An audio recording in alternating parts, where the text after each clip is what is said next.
మళ్ళీ మళ్ళీ దీని వలన ఈ కర్మలు చేయడం వల్ల ఫలితం ఏదైతే ఉంటుందో దుఃఖం అనేది మీరు భోగిస్తారు, కాబట్టి మీరు చెయ్యొద్దు అన్నారు. అటువంటి కర్మలని చేయకూడదు.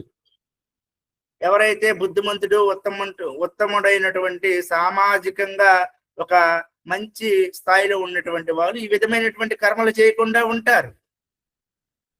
ఇంకా మూడవ చేసుకుంటే అకర్మ, అంటే ఏ కర్మ చేయకుండా ఉండడం, నిష్కామ కర్మలో ఉంటారు. కర్మ ఫలితాన్ని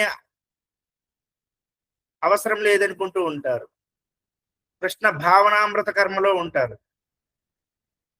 ఆ కర్మ అంటే కర్మ చేయకపోవడం, అంటే కృష్ణుడికి సంతృప్తి పరిచేటటువంటి కర్మ చేయడం, అది అకర్మలాగే ఒక విధంగా అనుకుంటే, లేకపోతే లేదు.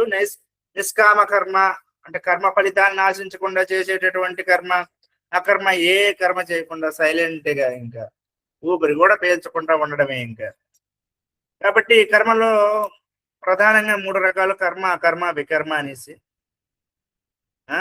ఈ కర్మలు ఎలా పాటించాలో పెద్ద వాళ్ళందరూ పాటించారు. కర్మ నైవిహి సంసిద్ధిన్ ఆసిత జనకాదయ, సీతాదేవి యొక్క తండ్రి వీళ్ళందరూ కూడాను. నిన్న కూడా జనకుడు యొక్క ఉదాహరణ మనం తీసుకుని చెప్పినాము.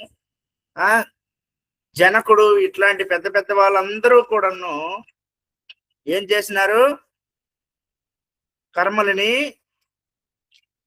గొప్ప స్థాయిలో ఉన్నప్పుడు కూడాను వాళ్ళందరూ కర్మలను ఆచరించారు.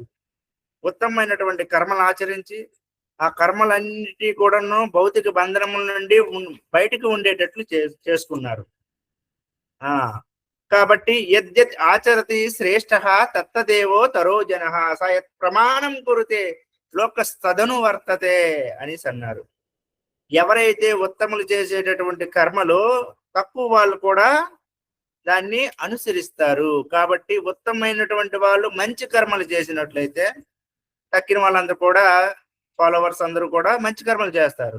అసలు లీడర్ దొంగ పనులు చేస్తే తక్కిన వాళ్ళందరూ దొంగ పనులు. మనం సినిమాల్లో చూస్తాం, ఎవడో పెద్ద జుత్తు పెట్టుకుంటాడు, తక్కిన వాళ్ళందరూ కూడా, పిచ్చి వాళ్ళందరూ కూడా ఏం చేస్తారు, జుత్తులే పెంచేసుకుంటారు. ఎవరో ఒక అమ్మాయి హీరోయిన్ చెడ్డీ వేసుకొని తిరుగుతుంది, తక్కిన ఆడవాళ్ళందరూ అసలు బుర్ర పని చేయనట్టు చెడ్డీలు వేసుకుని తిరుగుతుంటారు.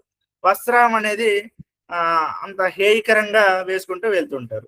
కాబట్టి వాళ్ళు శ్రేష్ఠులుగా భావించబడుతుంటారు. శ్రేష్ఠులు అంటే ఆధ్యాత్మికంగా కాదు, కానీ ఈ రోజుల్లో ఎవడ బీరు తాగితే వాడే గ్రేట్ అంట, తాగని వాడు పనికి మాలినోడుగా చూస్తున్నారు. ఇప్పుడు చూడండి, సినిమాల్లో అర్ధనగ్నంగా